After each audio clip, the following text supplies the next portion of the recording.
What a lucky girl, don't you think, Moka? I'm gonna make you some biscuits.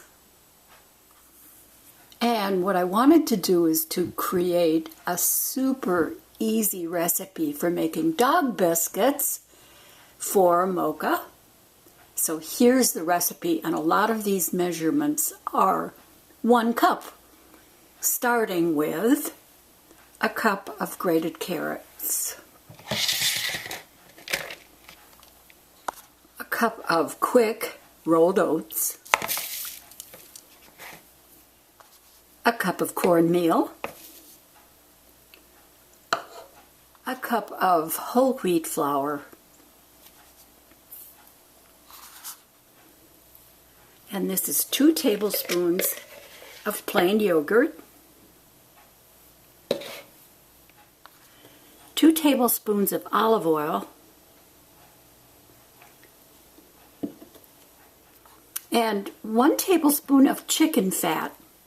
If you save chicken fat, this is a good thing to add. If you don't have it, you may want to increase the olive oil to another tablespoon to make it 3.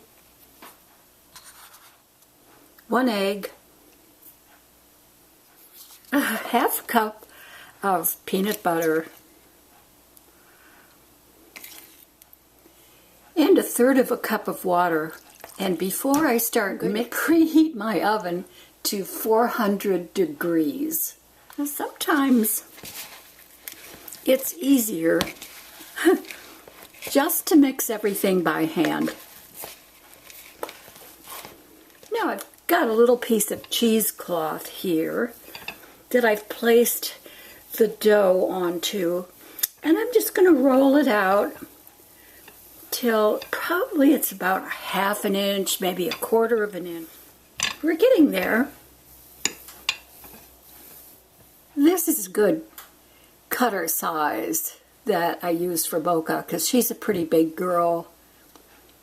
If you have a smaller dog, of course, you can get a cutter that is smaller, or if you have a really big dog, you may want to get a really big cutter. Moka's dog biscuits are all on the cookie sheet now. Popping Moka's dog biscuits into the toaster oven. I'm thinking the thickness is about 1/2 inch, so I'm going to set the timer for about 40 minutes. And Moka is waiting patiently.